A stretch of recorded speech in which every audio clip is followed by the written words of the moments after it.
Hello' friends, welcome to my home kitchen. আজি লৈ আহিছোঁ অসমৰ পৰম্পৰাগত খাদ্য খাৰৰ এটি বিশেষ ৰেচিপি। আশা কৰিছোঁ এই ভিডিঅ'টিও চাই আপোনালোকে উপকৃত হ'ব আৰু মোক আগৰ দৰে আগুৱাই যোৱাত সহায় কৰিব।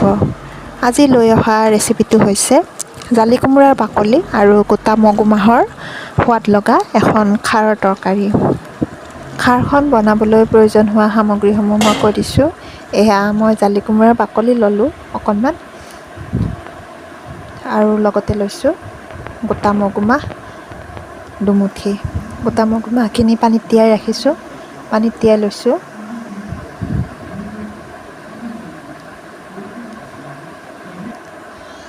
এতিয়া জালি কোমোৰাৰ বাকলিখিনি ভালদৰে ধুই মিহি মিহিকৈ দীঘলীয়াকৈ কাটি ল'ম।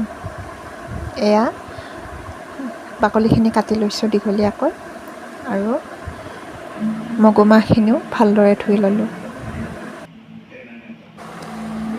এইপিনে মই কেৰাহী এটা পাতি দিলোঁ, আৰু কেৰাহীটো গৰম হোৱাৰ লগে লগে তাত দিছোঁ অকণমান তেল। তেলখিনি গৰম হোৱাৰ লগে লগে ইয়াতে মই কাটি থোৱা কোমোৰাৰ বাকলি আৰু মগুমাহখিনি দি দিছোঁ। লগে লগে দিছোঁ জোখৰ নিমখ আৰু অকণমান খোৱা চ'দা।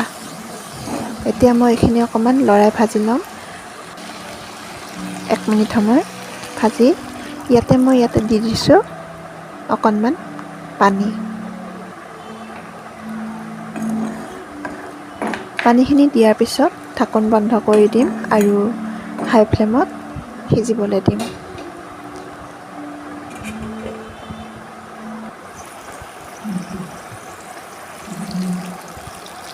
অলপ দেৰিৰ পিছত পানী আৰু অকণমান এড কৰিছোঁ।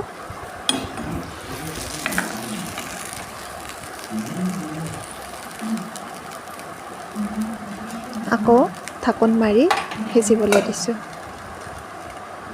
প্ৰায় 10 মিনিট উতলাৰ পিছত এয়া দেখিবলৈ পাইছে মগুমাহবিলাক প্ৰায় সিজিবলৈ লৈছে আৰু বাকলিখিনিও প্ৰায় সিজিবলৈ লৈছে।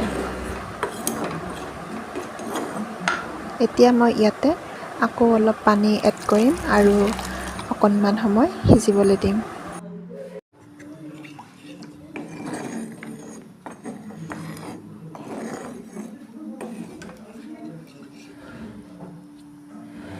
হাই ফ্লেমত প্ৰায় 10 মিনিট সময় ৰখাৰ পিছত এয়া ঢাকোন খুলি দেখিছোঁ পানীখিনি প্ৰায় নোহোৱা হৈ আহিছে আৰু গোটেইখিনি একেবাৰে সিজি আহিছে। আমাৰ খাৰৰ তৰকাৰীখন ৰন্ধা হৈ গ'ল। এয়ে আছিল আজিৰ অসমীয়া পৰম্পৰাগত খাদ্য খাৰৰ এটি ৰেচিপি। আশা কৰিছোঁ এই ভিডিঅ'টিয়ে আপোনালোকক উপকৃত কৰিব।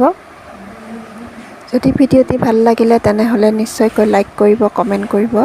লগতে যিসকলে চেনেলটো ছাবস্ক্ৰাইব কৰা নাই নিশ্চয়কৈ ছাবস্ক্ৰাইব কৰি দিব। পুনৰ এটি নতুন ভিডিঅ' লৈ অহাৰ প্ৰতিশ্ৰুতিৰে আজিলৈ আহিছোঁ। ধন্যবাদ।